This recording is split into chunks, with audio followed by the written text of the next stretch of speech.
ট্রাইব্যুনালে আবেদন করেছেন, ২৬-এর বিধানসভা নির্বাচনে কি ভোট দিতে পারবেন? কি বলছে সুপ্রিম কোর্ট? সর্বোচ্চ আদালতের নির্দেশ, রাজ্যের ২ দফার নির্বাচন অর্থাৎ ২৩ এপ্রিল যে নির্বাচন হতে চলেছে তার জন্য ভোটার তালিকা ইতিমধ্যেই ফ্রিজ হয়ে গিয়েছে। কিন্তু সর্বোচ্চ আদালতের নির্দেশে ২১ তারিখ পর্যন্ত এই তালিকা কিন্তু খোলা থাকবে। অর্থাৎ যারা আবেদন করেছেন ট্রাইব্যুনালের কাছে, তাদের যদি নাম ক্লিয়ার হয়ে যায় সেই ট্রাইব্যুনালে, ২১ তারিখ পর্যন্ত যারা প্রথম দফার ভোটার তাদের নাম উঠতে পারে এই ভোটার তালিকায়।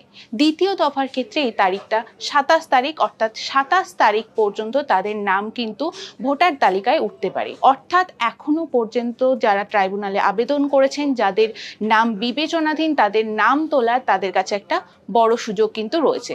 কিন্তু এক্ষেত্রে সব থেকে বড় যে বিষয়, ট্রাইব্যুনাল কতটা সক্রিয়। ইতিমধ্যে ১৯টি ট্রাইব্যুনাল গঠন হয়েছে, কিন্তু এই ট্রাইব্যুনালগুলির কাজে গতি কিন্তু সেভাবে আসেনি। রাজ্যের মুখ্য নির্বাচনী আধিকারিক মনোজ আগরওয়ালকে এই বিষয়ে প্রশ্ন করা হলে তিনি জানান, এই ট্রাইব্যুনালগুলি কিভাবে কাজ করবে, অর্থাৎ ভোটারদের যারা আবেদন করেছেন তাদেরকে কি ডাকা হবে বা তাদের নথি কিভাবে যাচাই করা হবে, এই এসওপি কিন্তু তৈরি করতে বলা হয়েছিল বিচারপতিদেরই। অর্থাৎ সে বিষয়ে কমিশনের কাছে কোনো নির্দিষ্ট লিখিত নির্দেশিকা তাদের কাছে নেই।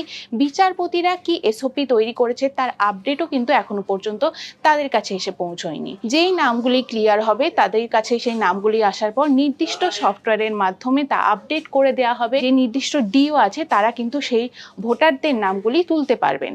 অর্থাৎ কত নাম এই নির্দিষ্ট তারিখগুলির মধ্যে ক্লিয়ার করা যাবে সেই বিষয়টি নিয়ে ধোঁয়াশা রয়ে গিয়েছে। কিন্তু এক্ষেত্রে একটা বড় প্রশ্ন উঠছে, ২১ এবং ২৭ যে নির্ধারিত তারিখগুলির মধ্যে এই ট্রাইব্যুনালে নিষ্পত্তি হওয়া ভোটারদের নাম তোলা হচ্ছে, যারা বুথ স্তরের কর্মী তাদের কাছে কি এই আপডেটেড লিস্ট পৌঁছবে? যদি তা না পৌঁছয় সেক্ষেত্রে এই ভোটারদের ভোট দেওয়ার ক্ষেত্রে কিন্তু একটা জটিলতা থেকেই গেল। ২১ এবং ২৭ এই দুটি তারিখকে নির্ধারিত করে দিয়েছে সুপ্রিম কোর্ট।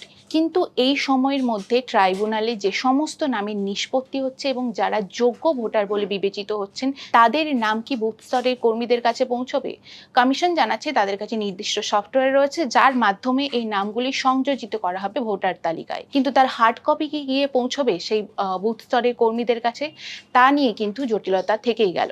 ফলো করুন আনন্দবাজার.com।